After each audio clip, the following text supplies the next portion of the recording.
13 अगस्त 2024 को आसन डिस्कट के गंडासा इलाके में एक कार पंचर हो जाती है। ड्राइवर कार को रोड के साइड के ऊपर लगाता है। अंदर से ड्राइवर निकलता है, कार का टायर चेक करना शुरू कर देता है। साथ ड्राइवर की मालकिन निकलती है और एक साइड के ऊपर खड़ी हो जाती है। पीछे से ड्राइवर का मालिक भी निकलता है और वो डिग्गी खोलता है और पीछे से स्टपनी निकाल के लेके आता है ताकि टायर बदला जा सके, दूसरा टायर लगाया जा सके। इतनी देर में पीछे से एक ट्रक आता है और उसको टक्कर मारता है। मालिक वहाँ पे कत्ल हो जाता है। हालांकि ड्राइवर ने ट्रक दूर से देख लिया था, वो बाग के साइड के ऊपर भी हो गया और उसने मालिक को आवाजें भी दी थी कि मालिक जल्दी जल्दी साइड के ऊपर हो जाओ, लेकिन मालिक को आवाज सुनाई नहीं देती शोर के ऊपर और ऐसे टक्कर लगने की वजह से वो मर जाता है। उसे हॉस्पिटल लेके जाते हैं और डॉक्टर उसको डेड डिक्लेयर कर देते हैं। लेकिन रुकिए, ये एक हादसा नहीं है बल्कि ये एक प्लान किया हुआ कत्ल है। पर वो कैसे, चलिए जाके जानते हैं इस वीडियो में। नाजरीन, मैं बात कर रहा हूँ शिल्पा रानी मुन्नीस्वामी केस के बारे में। कर्नाटक के होसकोटा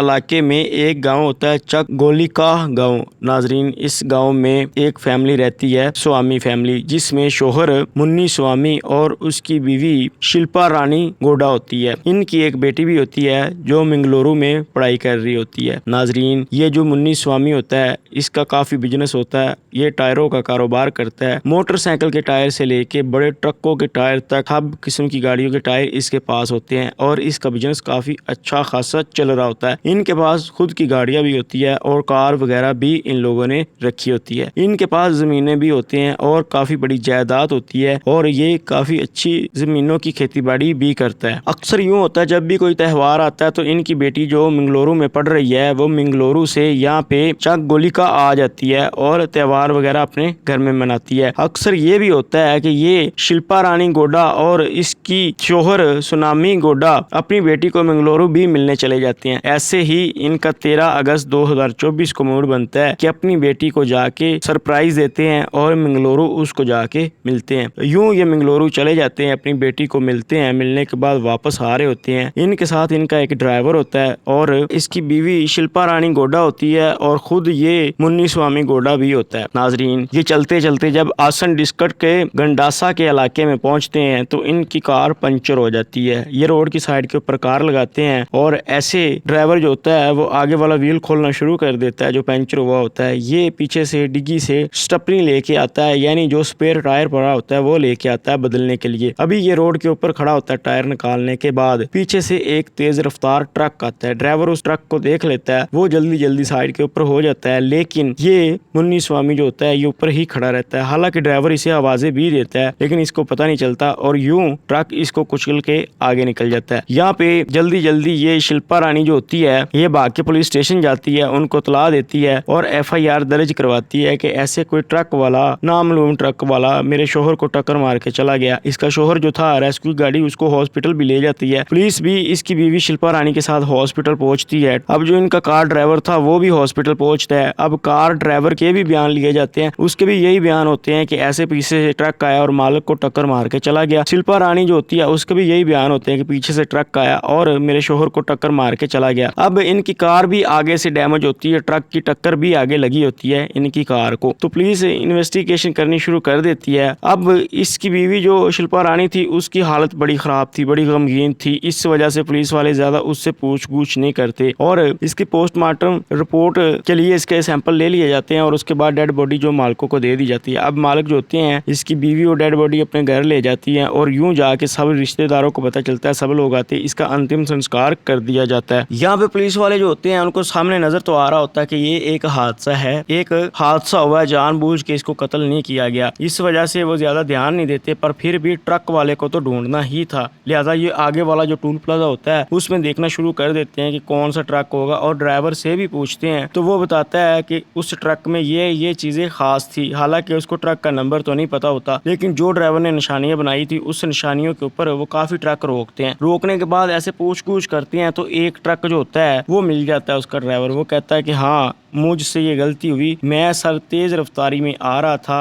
और ट्रक मुझसे बेकंट्रोल हो गया और संभाला नहीं गया, जाके एक बंदे में लगा और वो मुझसे कत्ल हो गया। इस वजह से मैं वहाँ पे रुका नहीं, मैं ट्रक को भगा के ले आया कि अगर मैं रुक भी जाता तो लोगों ने मेरी पिटाई कर देनी थी, इसलिए डरते हुए मैंने ट्रक भगा लिया। अब पुलिस इसको गिरफ्तार कर लेती है। इसका नाम होता है देविंदर नायक। अब ये हवालात में पुलिस के पास। दूसरी तरफ अब इस मुन्नी स्वामी की पोस्टमार्टम रिपोर्ट का पुलिस इंतजार कर रही होती है, तो कहानी का दूसरा रुख खुलता है। दूसरा रुख कुछ यूं होता है कि इस मुन्नी स्वामी को मरे हुए 6 दिन गुजर चुके थे कि इसके घर से 230 किलोमीटर दूर इसके एक रिश्तेदार का घर था, जो बंदा पुलिस में इंस्पेक्टर लगा हुआ था। उसके दरवाजे की बेल बजती है, वो जब दरवाजा खोलता है तो उसके सामने मुन्नी स्वामी खड़ा होता है। पहले तो वो उसको देख के डर जाता है, तो एकदम घबरा जाता है, जल्दी जल्दी दरवाजा बंद करने लगता है। लेकिन मुन्नी स्वामी जो होता है वो बोल के कहता है कि भाई डरो नहीं, मैं जिंदा हूँ। वो मुन्नी स्वामी का कजन होता है। अब वो मुन्नी स्वामी को अंदर लेके आता है और बड़े प्यार से उसे बिठाता है और पूछता है कि भाई तुम तो मर चुके हो, तुम्हारे अंतिम संस्कार में भी था मैंने खुद तुम्हें देखा है, खुद तुम्हारी डेड बॉडी देखी है, तुम्हें सब कुछ किया है, तुम्हारा अंतिम संस्कार में तुम जिंदा कैसे हो। तो वो अपनी सारी स्टोरी सुनाता है और कहता है कि मुझे तुम्हारी एक हेल्प की जरूरत है। हेल्प की जरूरत उसे ये थी कि पीछे जो पुलिस वालों ने इसका पोस्टमार्टम करवाया था, उस पोस्टमार्टम रिपोर्ट में ये आ चुका था कि इसका हादसे से मौत नहीं हुई, बल्कि ट्रक की टक्कर लगने से पहले ही मुन्नी स्वामी की मौत हो चुकी थी। उसका किसी ने गला दबा के उसको कत्ल किया। अब मुन्नी स्वामी जो था वो इस अपने पुलिस वाले कजन के पास ये हेल्प लेने आया था कि तुम ये तफ्तीश जो है रुकवा दो, ताकि मैं इस केस में फंसने से बच सकूं। अब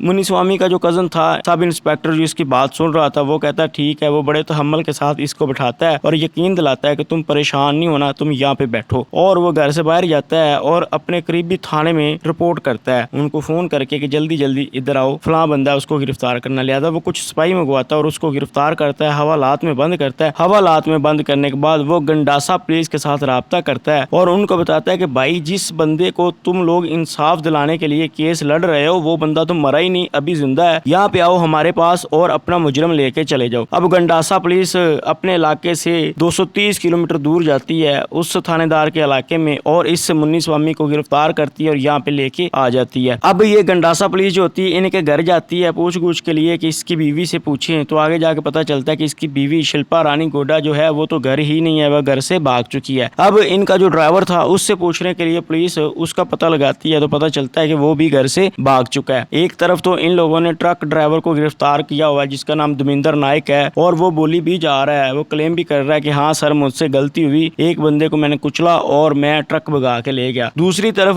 पुलिस वाले इन्वेस्टिगेशन इस चीज की कर रहे हैं कि मुन्नी स्वामी को इंसाफ मिल सके, लेकिन मुन्नी स्वामी जो है वो सबके सामने जिंदा बैठा हुआ है उसी थाने में। तो पुलिस वाले जो होते हैं अब किसी न किसी तरीके इसकी बीवी शिल्पा रानी को गिरफ्तार कर लेते हैं। शिल्पा रानी को गिरफ्तार करने के बाद इनका जो ड्राइवर होता है उसको भी गिरफ्तार कर लेते हैं। अब पुलिस वाले सबको गिरफ्तार करके इकट्ठा बैठाते हैं और कहते हैं कि भाई अब जो भी स्टोरी है हम लोगों को सारी सीधी बता दो। लिहाजा इनके खिलाफ पुलिस के पास काफी ज्यादा सबूत होते हैं, तो ये सारी स्टोरी सुना देते हैं। सब कुछ इन लोगों ने एक प्लान के तहत किया होता है, पर इन लोगों ने क्यों किया ये समझते हैं इस वीडियो में। होता कुछ यूं है कि इस मुन्नी स्वामी की जो जमीनें थी वो भी काफी हरी भरी थी और उनकी खेती बाड़ी अच्छी होती थी। दूसरी तरफ इसकी टायरों की जो दुकान थी उसका बिजनेस भी काफी अच्छा चल रहा था। तो जब कोरोना का टाइम आया तो इसका बिजनेस बंद होना शुरू हो गया और आस्ता आस्ता इसका बिजनेस ठप हो गया। कोरोना खत्म होने के बाद इसका बिजनेस जो था वो घाटे में चलना शुरू हो गया, उसका इसको कोई फायदा नहीं हो रहा था, उल्टा नुकसान ही हो रहा था। और जो जमीनें थी उसमें भी अब इतनी लेबर वगैरह इसको नहीं मिल रही थी कि ये अपने काम करवा सके, लिहाजा वो भी बंजर पड़ी हुई थी। तीसरा, इसने काफी लोगों से उधार पैसे ले रखे थे कोरोना में अपना निजाम चलाने के लिए और दूसरी तरफ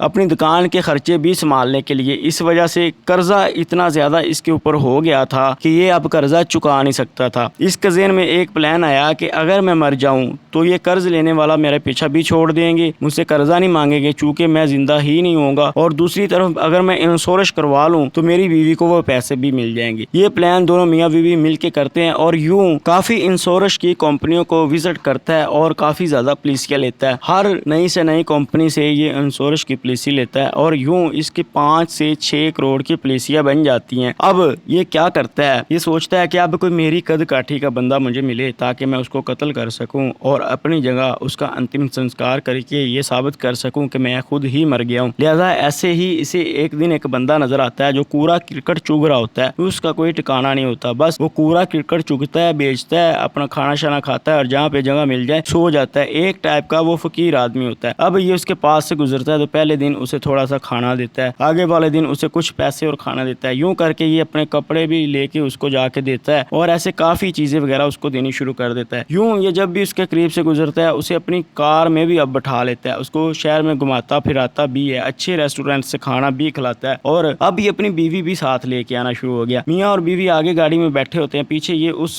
कूड़ा चुगने वाले बंदे को बिठा लेते हैं और शहर में घुमाते हैं, अच्छी जगह से खाना खिलाते हैं। ऐसे वक्त गुजरता रहता है। अब घर से इसकी बीवी इसे टिफिन भी अक्सर बना के देती है और ये कूड़ा किटकट वाले को जाके देता है कि खाना खा लेना। यूं कूड़ा किटकट वाला जो था वो इसको देवता समझ रहा था कि भाई ये तो मेरे बड़े काम आ रहा है, ये तो एक तरह का फरिश्ता ही है कि मेरी इतनी खातिरदारी कर रहा है, मेरा इतना ख्याल रख रहा है। दूसरी तरफ इसके ज़हन में एक शैतानी प्लान चल रहा था। यूं ये एक दिन उसको बोलता है कि देखो भाई, तुम यहाँ पे कूड़ा किरकट चुगते हो सकता है तुम्हें कोई जरासीम लग गई हो, आओ मैं तुम्हारा चेकअप करवाता हूँ हॉस्पिटल से कि कहीं तुम्हें कोई बीमारी तो नहीं। यूं ये चेकअप करवाने के बहाने उसे हॉस्पिटल ले जाता है और वहाँ पे जाके उसका ब्लड ग्रुप भी पता कर लेता है। इसको आप इत्तेफाक कह रहे हैं या एक साजिश कह रहे हैं, इन दोनों का ब्लड ग्रुप भी एक मिल जाता है। अब कूड़ा किरकट चुगने वाला थोड़ा सा कमजोर होता है, ये 2-3 महीने लगा के उसे अच्छे अच्छे खाने खिलाते हैं, उसकी सेहत का पूरा ख्याल रखते हैं और यूं वो भी इस मुन्नी स्वामी की तरह सेहतमंद हो जाता है। अब दूर से अगर कोई इन दोनों का चेहरा ना देखे, चेहरा देखे बगैर ही अंदाजा लगाए तो यही लगता है कद काठी के लिहाज से, सेहत के लिहाज से, हर चीज के लिहाज से यही लगता है कि ये दोनों जिस्म एक ही होंगे, बस चेहरे का ही फर्क होता है। यूं इनका प्लान तैयार होता है। प्लान तैयार होने के बाद ये लोग सोचते हैं कि अब कोई ऐसे 1-2 भरोसेमंद बंदे चाहिए जो हमारी हेल्प कर सके। यूं ये अपनी कार ड्राइवर जो होता है उसको साथ में लाते हैं कि भाई हमने ऐसे एक साजिश करनी, तुम हमारा साथ दो। उसको 5 लाख रुपया देते हैं। दूसरी तरफ ये जो दविंदर नायक ट्रक ड्राइवर पुलिस की हिरासत में है, ये इसको मिलते हैं और ये खाली ड्राइवर ही होता है, इसके पास कोई अपनी गाड़ी नहीं होती। अब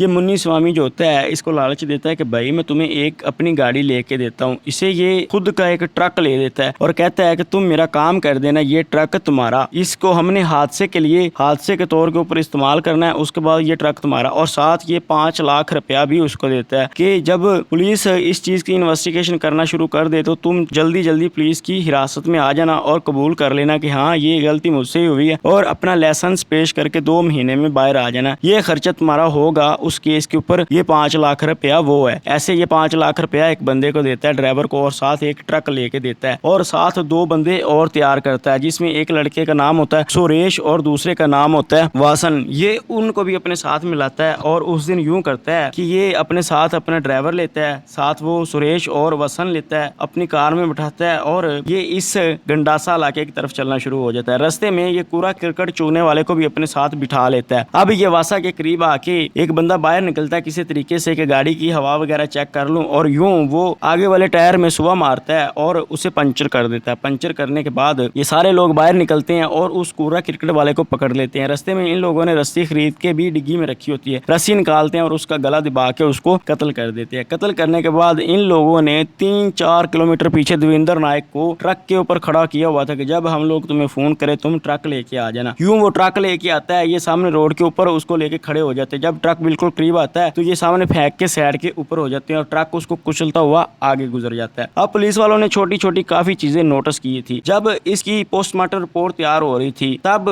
डॉक्टरों ने जो पोस्टमार्टम रिपोर्ट तैयार की थी उनके करीब एक काम करने वाला लड़का भी था जो इस गंडासा पुलिस के सब इंस्पेक्टर को जानने वाला था। उसने पुलिस में आके बयान दिए इन्वेस्टिगेशन के ऑफिसर को कि जब पोस्टमार्टम हो रहा था तो इस मुन्नी स्वामी की बीवी शिल्पा रानी गोड़ा आई थी और उसने बोला था कि मेरे शोहर के चेहरे के ऊपर बैंडेज लगा दिया जाए ताकि हमें देखने में तकलीफ ना हो। हालांकि डॉक्टर जो थे वो कहते हैं कि इसका चेहरा तो बिल्कुल ठीक है, इसके चेहरे को तो कुछ नहीं हुआ, लेकिन ये फिर भी डॉक्टरों को कुछ पैसे देती है और अपने शोहर के चेहरे के ऊपर बैंडेज लगवा लेती है। दूसरी तरफ उस बंदे ने ये भी बताया कि जब इस बंदे की डेड बॉडी को हॉस्पिटल लेके आया गया तो अननोन नाम के ऊपर दर्ज करवाया गया। हालांकि इसकी बीवी इसके पास थी, इन लोगों ने जो दरखास्त में बयान दिए हुए, और ड्राइवर भी पास था। इसकी बीवी भी काफी देर बाद आई और ड्राइवर भी काफी देर बाद आया। अगर वो लोग साथ थे तो वो रेस्क्यू गाड़ी के साथ क्यों नहीं आए? ये काफी चीजें पुलिस ने नोटिस की और काफी सबूत इन लोगों के खिलाफ इकट्ठे कर लिए। अब ये मुन्नी स्वामी भी गिरफ्तार है और ये शिल्पा रानी गोड़ा भी गिरफ्तार है। इनका जो ड्राइवर है जिसको इन लोगों ने ट्रक दिया है वो भी डायरेक्ट अब इस कत्ल में शामिल हो गया, वो भी गिरफ्तार है और 2 लड़के और भी इस केस में गिरफ्तार हैं। अब पुलिस वाले उस बंदे की तलाश कर रहे हैं कि जो कूड़ा इकट्ठा करने वाला बंदा था, आखिर वो कौन था। जब इस मुन्नी स्वामी से पूछा गया तो वो कहता है मुझे नहीं पता, उसके आगे पीछे कोई नहीं था। मैं जब भी उससे पूछता था वो कहता था मेरे आगे पीछे कोई नहीं। इतनी देर होगी आज तक उसका कोई घर वाला नहीं मिला कि उसको कोई जानने वाला हो कि हमारा फलां बंदा कत्ल हो गया, कभी पता ही नहीं चल सका। दूसरी तरफ इन सब लोगों की बेल हो चुकी है और ये सब लोग बेल के ऊपर अब बाहर है और याशी के साथ घूम रहे। एक बेकसूर बंदे को इन लोगों ने कत्ल कर दिया और अब खुले में घूम फिर रहे हैं और दूसरी तरफ केस इनके ऊपर चल रहा है। अभी केस का कोई फैसला नहीं आया, लेकिन जो इन सोरश की पॉलिसी इन लोगों ने लेने के लिए ये सारा कुछ किया, वो पॉलिसी मिलने से पहले ही पोस्टमार्टम रिपोर्ट ने इन लोगों का भांडा फोड़ दिया। दूसरी तरफ जिन लोगों के कर्जे से बचने के लिए इस मुन्नी स्वामी ने ये सारा ड्रामा किया, नाटक किया,